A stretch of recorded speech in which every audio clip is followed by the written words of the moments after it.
Bom dia! Lindo, maravilhoso e abençoado dia na presença de Deus. Estamos no dia 771 do projeto Bíblia para Iniciantes e vamos hoje concluir mais um livro da Bíblia. Uau! Nós vamos concluir a carta escrita por Pedro, a segunda carta, e concluindo esse livro vão faltar apenas 1º, 2º, 3º João, Judas e Apocalipse, ou seja, mais 5 livros e a gente finaliza o Novo Testamento para a gente, na sequência, iniciar o Antigo.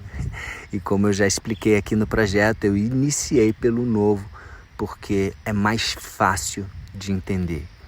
Tá? É mais fácil de entender a graça de Jesus, é mais fácil de entender o amor que excede todo o entendimento, é mais fácil e, lógico, muitas coisas a gente vai precisar ficar trazendo partes do Antigo Testamento, porque elas se complementam, elas se linkam, né? Só que eu já vi muita gente começando pelo Antigo Testamento e não entendendo nada. Poxa, como assim?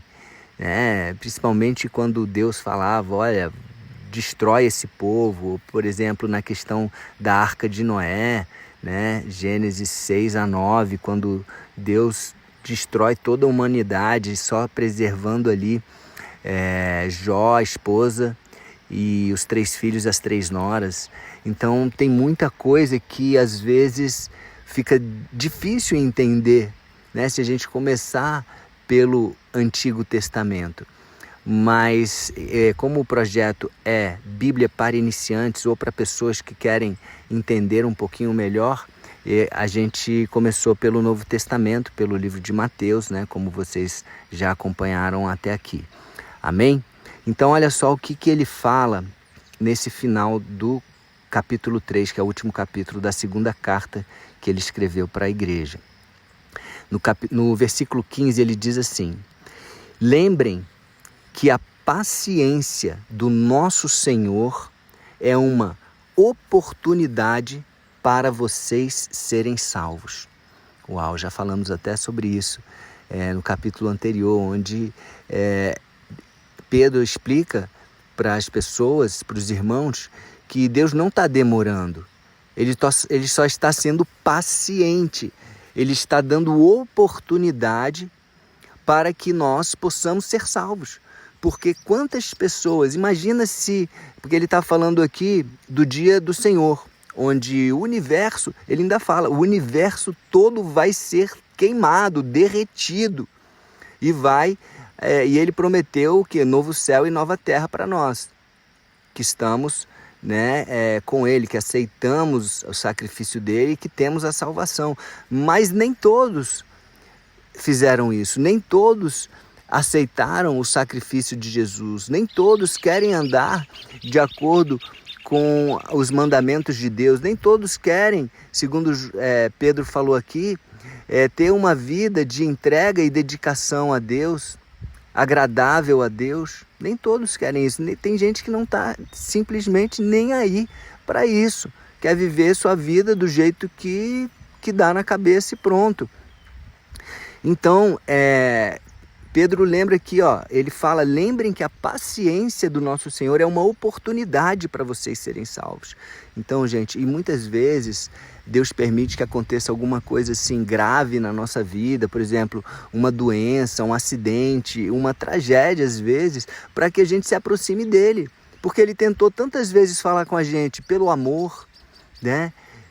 Todo gente boa e olha, fazendo uma coisa, dando uma bênção, outra e tal, trazendo uma pessoa para falar com a gente, e muitas vezes a gente não aceitou, e muitas vezes ele permite, né? Como ele fez com Jó, permitiu que Jó passasse por aquela provação terrível na vida dele, mas ele conhecia o coração de Jó, ele sabia que Jó iria passar por aquela provação, e no último capítulo do livro de Jó, o próprio Jó fala: Deus, eu te conhecia apenas de ouvir falar e agora eu te conheço de verdade.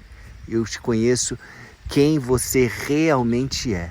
E Jó passou por tudo aquilo, né? Perdeu os 10 filhos, perdeu toda a riqueza dele, perdeu a saúde dele, depois Deus restituiu tudo em dobro. Uau, que amor é esse, né? E tudo isso é porque Deus quer o melhor para nós. Ele quer que nós vivamos a abundância, a plenitude que Ele planejou para nós. E muitas vezes pelas nossas limitações a gente está o quê? Vivendo aquém daquilo que Ele planejou. E Ele fala, olha, eu tenho mais, eu tenho mais, eu tenho mais. E essas provações muitas vezes vêm para isso, para que a gente possa tomar uma decisão e falar assim, eu me rendo, Deus. Eu me rendo, eu já fiz do meu jeito, agora é do seu jeito. Amém? Então é isso, olha que lindo. É uma oportunidade para vocês serem salvos. E aí ele fala sobre o irmão Paulo. Olha só, no mesmo versículo ele fala, pois o nosso querido irmão Paulo, né? Paulo, que foi um dos maiores missionários que já passou pela terra, esse irmão que nem viu assim Jesus pessoalmente, nem foi apóstolo, né? Um dos 12 escolhidos, mas ele foi escolhido depois. E Jesus apareceu para Paulo, que era Saulo lá em Damasco, né, como a gente já viu aqui em Atos, e ele começou a pregar e levar a palavra de Deus, e ele era muito usado. Nas cartas que Paulo escreveu, ele falava sobre essa graça de Jesus, essa graça de Deus, né, que nos alcançava e muitas vezes não era tão bem compreendido, né? Então ele fala assim, Pedro fala, pois o nosso querido irmão Paulo, com a sabedoria que Deus lhe deu, escreveu a vocês sobre esse assunto. Versículo 16 agora. E foi isso mesmo que ele disse em todas as suas cartas, quando escreveu a respeito disso. Ele não é claro em relação a isso, mas lógico, contextualizando, ele está falando da paciência de Deus. E paciência tem muito a ver com o quê? Misericórdia, tem muito a ver com graça. E Paulo falou muito sobre misericórdia, sobre graça. Ele mesmo falava, tua graça me basta. Ele chegou a um ponto, ele tinha um espinho na carne e ele pedia, né, para Deus tirar esse espinho da carne, mas ele chegou a um ponto que se rendeu e falou, Senhor, a tua graça me basta, né?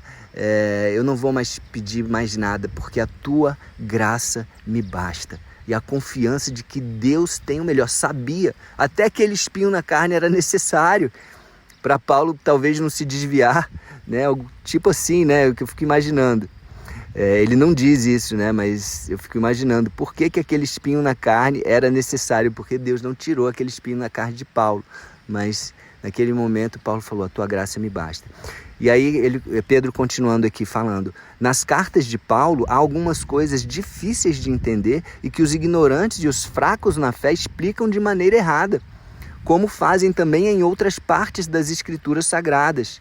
E assim eles causam a sua própria destruição.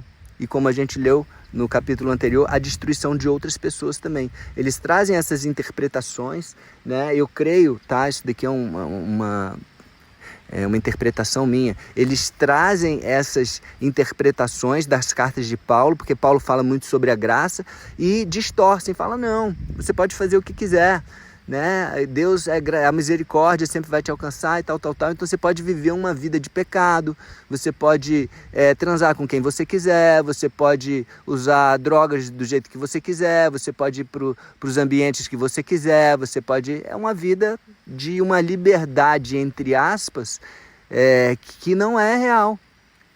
Né? Na verdade é uma escravidão, conforme o próprio Pedro falou. Então essas pessoas traziam essas interpretações de forma errada, até para usufruir disso, né? Não tem problema, a gente faz aqui, vamos para a cama ali, né? Os pregadores com a intenção de satisfazer os desejos da carne, tal. Enfim, e traziam essas interpretações deturpadas e trazendo a própria destruição e a destruição de outras pessoas. Versículo 17. Mas vocês, meus amigos, já sabem disso. Ele já avisou, vocês já sabem disso. Portanto, tomem cuidado para não serem levados pelos erros de pessoas imorais e gananciosas, né? Esse ganancioso eu estou colocando aqui, mas ele já falou sobre a imoralidade e a ganância.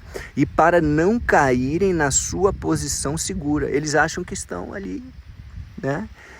numa posição de segurança, né? A arrogância deles é tão grande que eles se colocam ali naquele patamar, não, Deus não vai fazer nada comigo. É uma cilada isso aí. E no versículo 18, ele fecha essa carta dizendo assim: porém, continuem a crescer na graça e no conhecimento do nosso Senhor. Ele está falando da graça aqui, ó. A graça que é mal interpretada por muitos nas cartas de Paulo, ele fala: continuem a crescer na graça e no conhecimento do nosso Senhor e Salvador Jesus Cristo. Amém? Olha que importante isso. Não só a graça, mas no conhecimento, no relacionamento íntimo e pessoal com o nosso Senhor e Salvador Jesus Cristo. E para fechar, glória a Ele, agora e para sempre. Amém. Amém? Você concorda com isso? Bom, que essa palavra venha para nós, que nós possamos realmente dar valor para essa paciência do nosso Senhor, que nós possamos aproveitar essa oportunidade que Deus está sendo paciente, entre aspas, demorando na concepção de algumas pessoas, e levar a palavra para todas as pessoas que nós tivermos oportunidade, e deixa Deus fazer a obra. A gente faz a nossa parte, como a parábola do semeador, que Jesus disse lá em alguns evangelhos. O semeador saiu a semear e umas caíram fora da estrada, fora do caminho, umas caíram nas pedras, outras caíram no espinho e umas caíram em terra boa. Então eu espero que essas sementes, porque o projeto, o principal é a mensagem, é a palavra, não sou eu. Eu sou apenas um instrumento de Deus. Espero que essa semente esteja alcançando agora você com uma terra boa.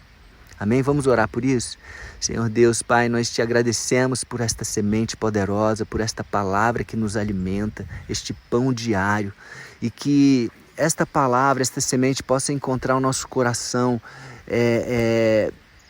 com vontade de aprender, um coração aberto, uma terra boa para receber, e que essa semente venha frutificar e que possamos realmente considerar tudo aquilo que nós temos aprendido, conhecido de Ti, o que o Senhor pensa, o que te agrada, o que não te agrada, e que possamos aproveitar e valorizar essa paciência, misericórdia, essa graça, para que possamos levar a Tua palavra para mais e mais pessoas e que muitas pessoas sejam salvas, porque o Senhor não quer que ninguém seja destruído, o Senhor quer que todos sejam salvos. Mas a gente sabe que muitos não vão querer, muitos estão virando as costas para Ti, e que nós não sejamos estas pessoas nunca na nossa vida, possamos permanecer conectados na videira verdadeira que é Jesus. Te recebemos, Senhor Jesus, como o nosso único e suficiente Senhor e Salvador das nossas vidas. Te agradecemos por mais este livro concluído, te agradecemos por mais esta carta escrita pelo Espírito Santo, usando a pessoa de Pedro para nos ensinar tantas coisas. Amém? Então é isso. Um grande abraço para você. Compartilhe esse projeto, semeie a palavra de Deus. Viva uma vida agradável e dedicada a Deus. Espere pelo dia do Senhor, como a gente aprendeu aqui, e que nós possamos fazer tudo para que esse dia venha logo. Não por causa da destruição, mas pela promessa dele, de novos céus e nova terra. Amém? Um beijo no coração e até o próximo dia do projeto.